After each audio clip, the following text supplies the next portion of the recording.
Esto es amor de verdad, nadie lo puede dudar. Step up to craft beer. Taino Light Lager has a crisp, refreshing Caribbean-style flavor. Boricua Craft Ale, full-bodied flavor for the true beer drinker. Stop drinking beer water.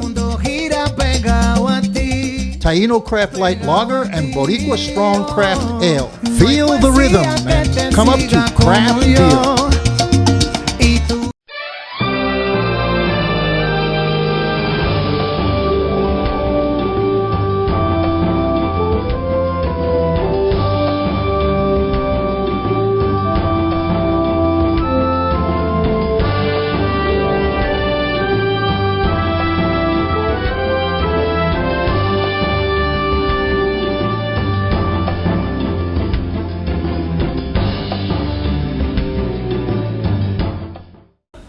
Hi, I'm Danny Ramos and welcome to this week's edition of Hispanic Speak Out TV.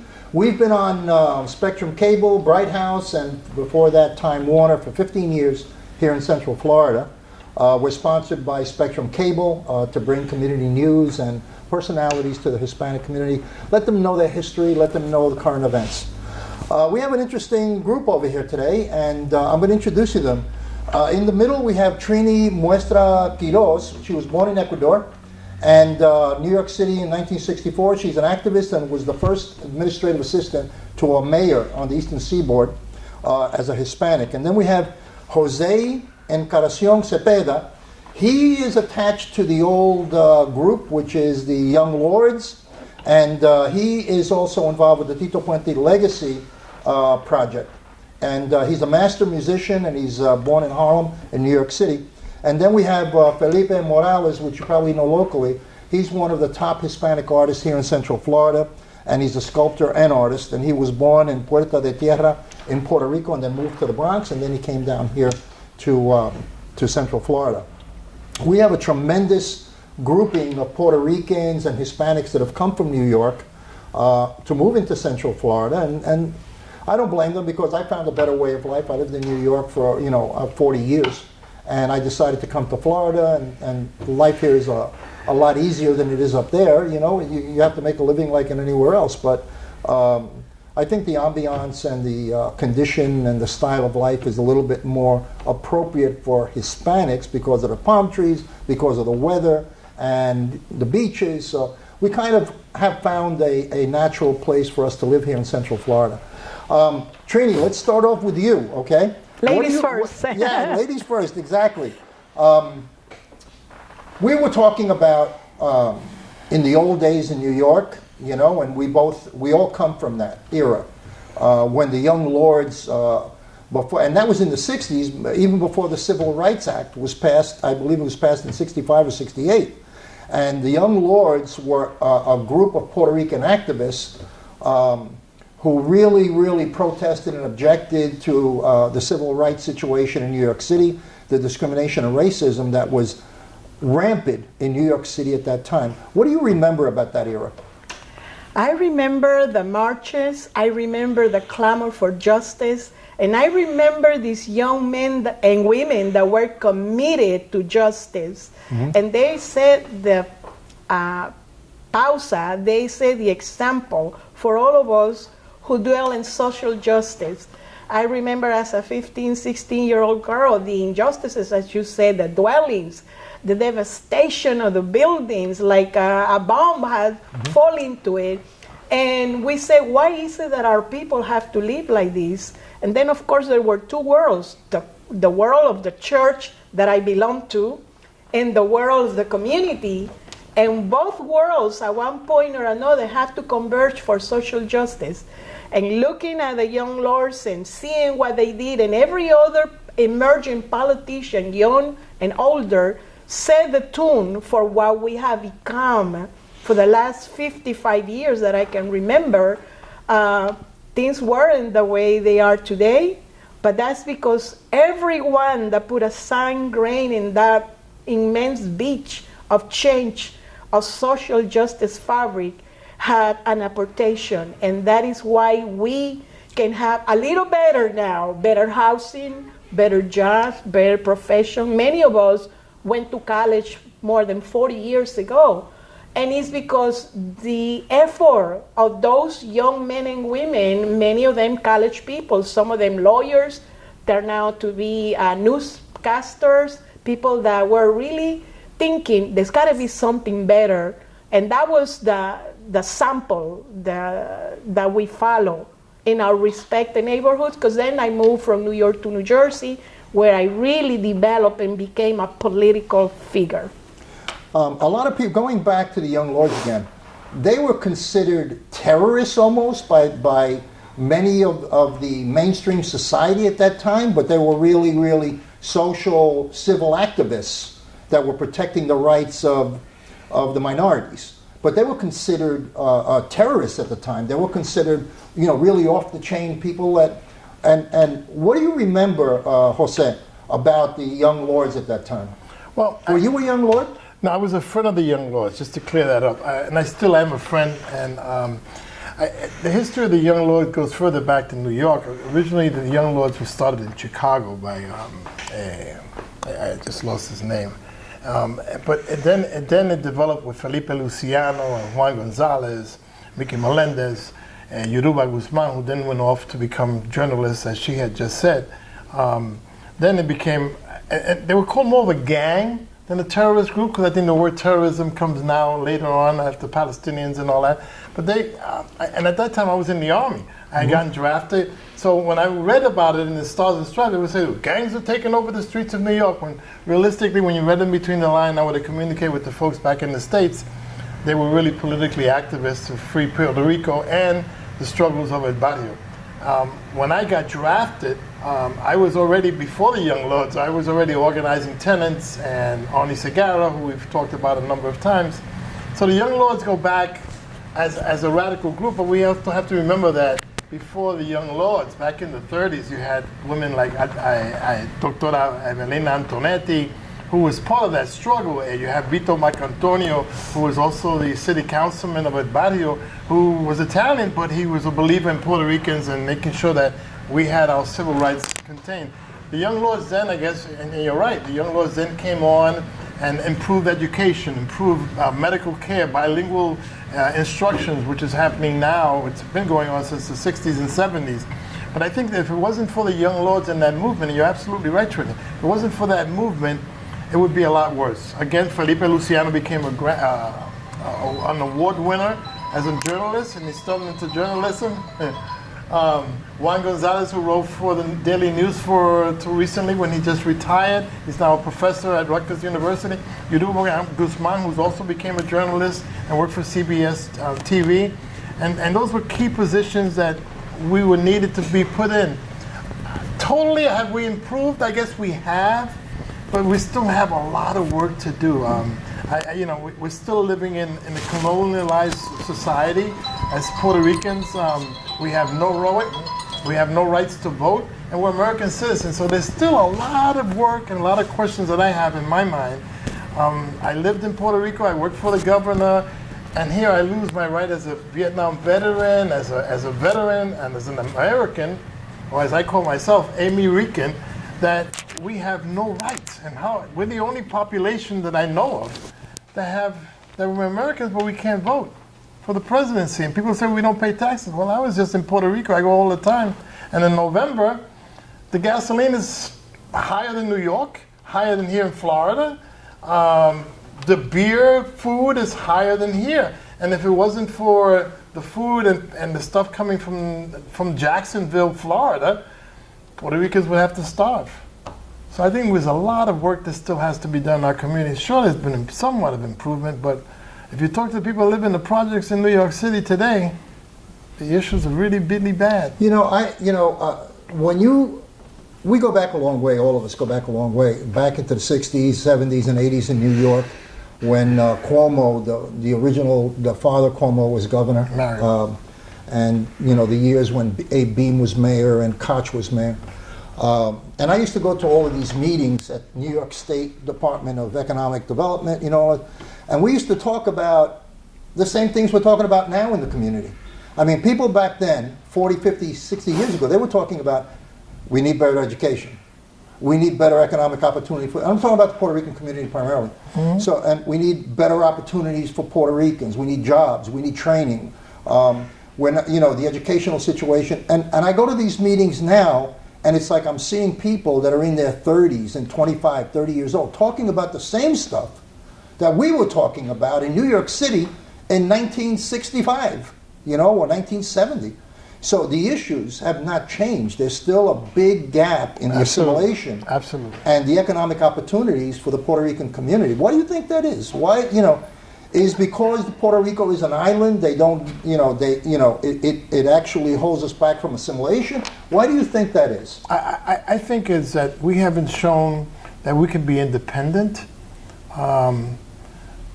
I think people are afraid of that. I think that America, or the institution of politics in America, recognizes people that are independent. I think that we've become so accustomed to that system of, I mean, we have the largest dropout rate of all Latinos, Puerto Ricans. In New York? In New York. And the United States, because we're in pretty much in every state of the union. So who do you blame that on? I mean, whose fault is that? I think we blame, I have to say colonialization has worked. We are colonialized people, and here it is 120 years later, and still Puerto Ricos have to count on America. When we, you know, even the chicken, and I always use that example at Picu y Torrico in Puerto Rico, the pollo del país, you were paying more money than the Tyson junk that they were sending to Puerto Rico. I think that America is not going to recognize people that are not independent. Santo Domingo is independent. Son pobres, seguro. Every country is pobre. Okay, let me flip that for you. He also said colonization. Yeah. But it's not a colonization of Puerto Rico. It's a planned colonization, and it's a planned. Absolutely, it's planned. It's a planned group to keep us oppressed. Absolutely. The welfare system in Puerto Rico's got to stop. The welfare system in Puerto Rico's got to stop. I think that food stamps, it's got to stop, because we have created a very lazy society, a very dependent society on the United States. Until we learn to stand on our feet, we cannot be independent. Very well said. Because if we are independent at this state, we're going to say, well, where's my check coming in the end of the month? And as Americans, we have no representation in Washington. So you have three politicians. You have three congresspeople. You have Nidia Velázquez from New York. You have Jose Serrano from the poorest district in America, in the Bronx. And you have Gutierrez from Chicago. So how much power do they have? You have Ocasio, too, that just got elected, right? And Ocasio, that's right, from Florida. The young lady. And Gutierrez is leaving. And Gutierrez is leaving, and the woman, a man that's here from Florida, who just got elected as congressman, no? Mm-hmm. So, Darren Soto. But that's still not enough. When they go to talk about Puerto Rico, they say, oh, independent, how they're going to survive. You know, it's changing the whole system, and it's not saying that I happen to love America. I happen to love that I was born in New York. I love the state of New York. So either it becomes independent or it becomes a state. It cannot stay with this colonialization crap. But that's all it is, guys. It's a modern day slavery of us counting on America to send food to Jacksonville. When this whole thing that just happened with Maria was an example of it. And people were saying, bueno, eso va a llegar a Puerto Rico, va a coger día. No. It has to go through Jacksonville. They were shocked that I mentioned that. And it's true. All the food comes through Jacksonville. Everything. Water, the whole stuff. And so why? Why can't we grow our own stuff? Why can't we just buy gasoline from Venezuela? Even though they're having their crisis. But why do we have to always go, yes, sir, Uncle Sam, can we? Must we? Even the beer Corona, and I'll use that as an example too. Corona beer that was sold by the people from Mayagüez. Corona is originally from Puerto Rico, who sold it to the Mexicans. The Mexicans had to prove it to the Congress of the United States that the deal was going to go down, and America had to approve Corona beer. And they did it at the right time, because then it became a yuppie beer, and they're making more money than, unfortunately, than the beer that should be sold from here. Okay, we're going to let me tell you this. Corona is no longer Mexican. It's owned by a company called InBev in Europe. Which bought Corona and bought all the Mexican beers, and they also own Budweiser. They also own most of the beers in the world right now. 80% are owned by InBev. Anheuser-Busch sold all their holdings to InBev. We're going to take a break right now. We'll be right back, and I have some interesting questions based upon what you guys said. We'll be right back. Okay. Esto es amor de verdad, nadie lo puede dudar. Step up to craft beer. Taino Light Lager has a crisp, refreshing Caribbean-style flavor. Boricua Craft Ale, full-bodied flavor for the true beer drinker. Stop drinking beer water. Mundo gira pegado a ti. Taino Craft Light Lager and Boricua Strong Craft Ale. Feel the rhythm and come up to craft beer. Hi, this is Danny Ramos, and you are watching Hispanic Speak Out TV. Been on the air on Spectrum statewide for 15 years. And our program discusses the Hispanic community and issues pertinent to the Hispanic community. Our guests today are people from born in New York, and Trini was born in Ecuador. They have a long history of community service and activism in the Hispanic community. We were just discussing issues about Puerto Rico and the Hispanic community in New York, and the evolution of that community and where we are now. Felipe, one of the things that you said the most that caught me was, to me, controversial, because I know you're a Democrat, right? Yes, sir. You guys are Well, all Democrats, actually, right? I'm independent. You gotta look over there. Actually, I'm independent. Okay, but what you said about Puerto Rico and food stamps and the check, Yes. okay, that the government and the politicians have created a dependent society of the Puerto Rican community. And I remember, because I was young at the time, and I'm sure you remember, Ramon Velez in the Bronx. Absolutely. And El Padrino. he was getting tons of money from Washington to influence the vote of the Puerto Rican community, because the Puerto Rican community are citizens of the United States, and if they're living on the mainland, they have the right to vote. So I remember going up there, and I remember all kinds of politicians going in and out in order to secure the vote of the Puerto Rican community in the Bronx, from the mayoral election, for all kinds of senatorial elections, through the Ramon Velez multi-service complex that was in the Bronx. It's still there. And that brings to mind that the vote of the Puerto Rican community was basically, was it up for sale? What do you say about that? I think it's still up for sale. I Yep. think there's a number of politicians, without mentioning names, Why not? that practice. Well, I'll take, for example, Ruben Diaz, the Reverend, who was a state senator, and he has a whole following of church-going women. And he actually sets it up where he gets X amount of money from the Democratic Party, and they pick up all these people and take them to the polling places to vote. So that culture still exists. I mean, in the Bronx, which is a good example, which I think is the most powerful Latino-based politicians in the state of New York, if not the whole United States,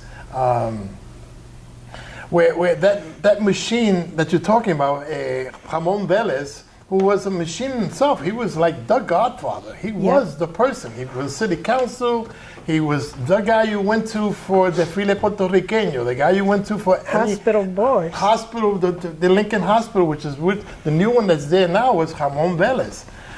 The multi-service center, which is now run by Acacia. Acacia has become the octopus, if you will, which I'm on the board of directors, and they're here in Orlando. And they have taken over all the anti-poverty programs. So I still see it as a Ramon Velez kind of, and Syndrome. it's out of the Bronx syndrome. That's a good word, a syndrome. And I call it the octopus, because they're all over the place, and now they just opened up in Puerto Rico, a new housing complex. Let me interrupt you for a second. So, are you saying that the problem that Puerto Ricans had in breaking loose and becoming their own, because you used the word to be independent, to be self-reliant, that the culture that emanated out of New York and in the 60s and 70s was the creation of that dependency for political purposes? I think that the dependency goes back to 150 years ago, when America came in, invaded our island with their guns, and just took it over. And people said, "Well, what are we going to do?" They had machetes. You know, I don't think any Puerto Rican ever said, "We want to become Americans." It was imposed in Puerto Rico.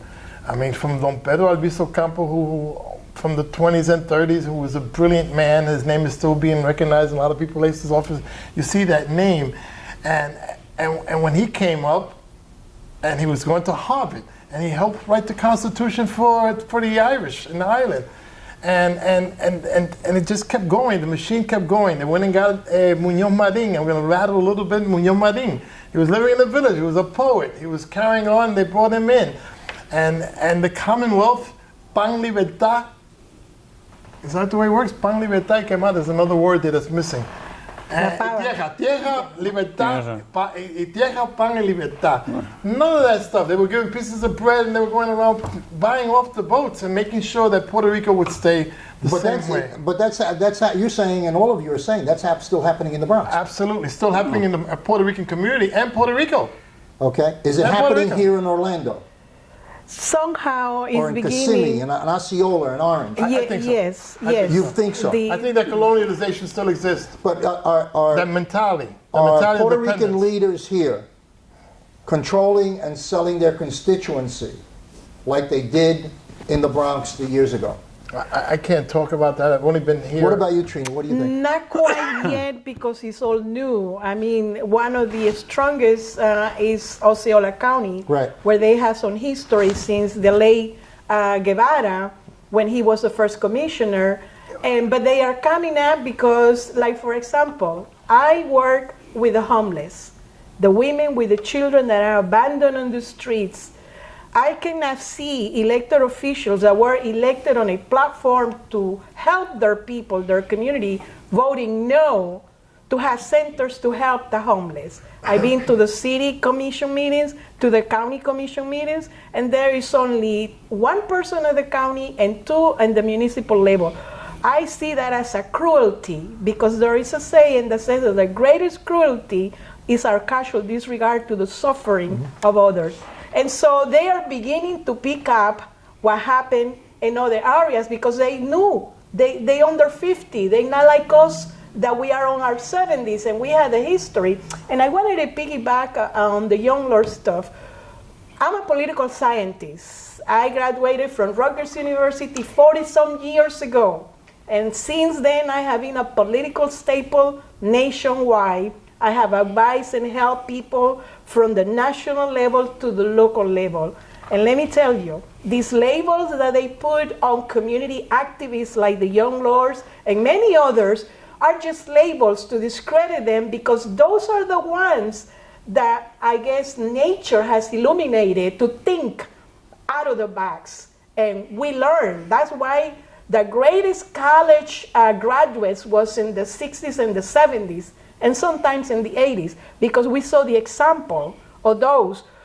There is something in the Bible, and I'm a religious person, I'm a great believer, and the Bible says, and ye shall know the truth, and the truth shall set you free.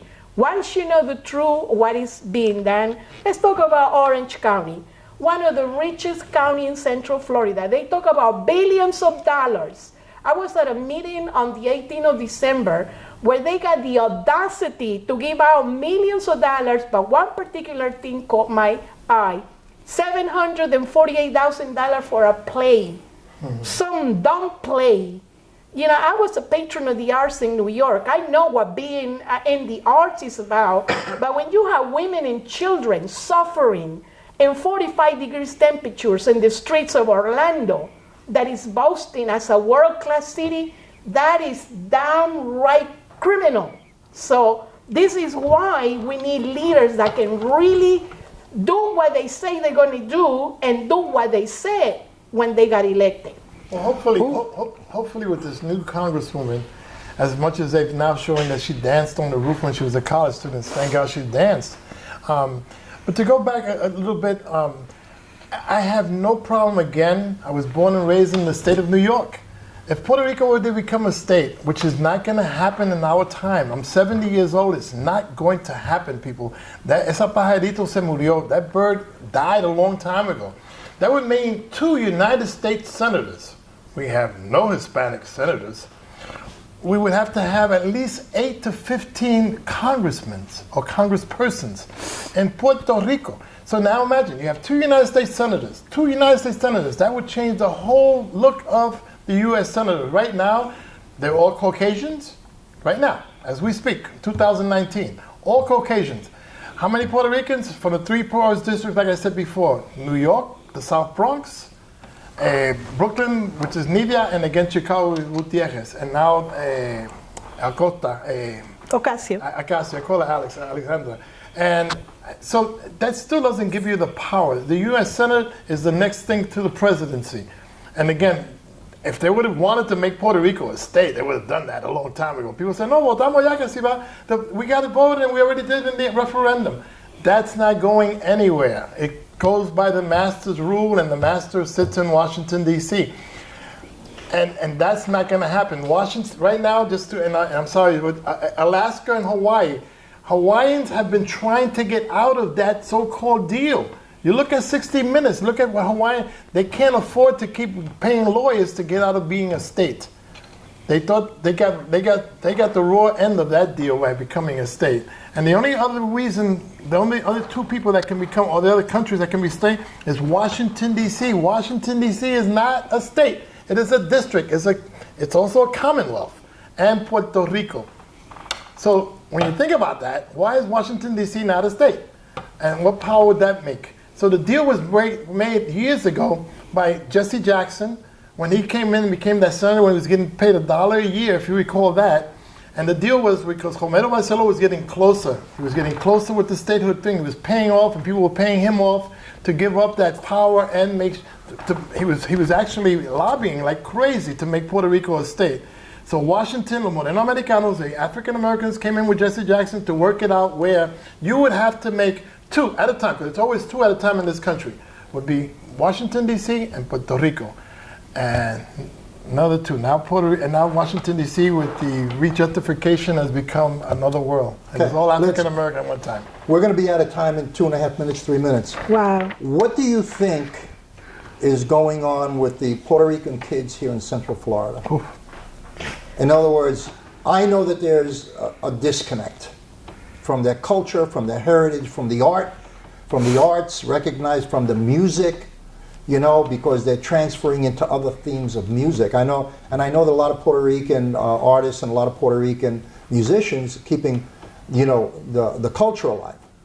But there's such a powerful disconnect. How can you connect them back into keeping their culture? Felipe? Well, when I was in New York, we had areas, community centers like Casita Maria, which dealt with Museo del Barrio, which dealt with Taller Boricua. We brought the arts to the kids. If you wanted to really see some of this, there's a video called Simpson Street Part 1 and Simpson Street Part 2. I'm documented in that video, and you'll see the things that we brought, the drums, the things that we painted, the murals on the walls that the kids got. We taught them to be proud of their culture.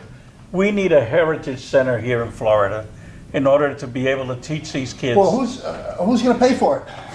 Well, let me say something. Having been involved with the educational system for over 20 years, it wasn't until recently that we got smart and elected the first commissioner at the Board of Education of Orange County, the 17th largest in the nation, but with 210,000 pupils, 55% being more Hispanics than any other group, we have nothing, absolutely nothing. And so let's see, it falls in the arms and in the shoulders of Johanna Lopez, our new commissioner, and we will be coming to these meetings to make the innovation and the step forward, because we cannot continue to have delinquency being fester in our own people. And we can talk in another episode, because we have a Caleo thing where 200 youngsters are coming out of the districts, the streets, the crime, the juvenile poverty, and we are training them.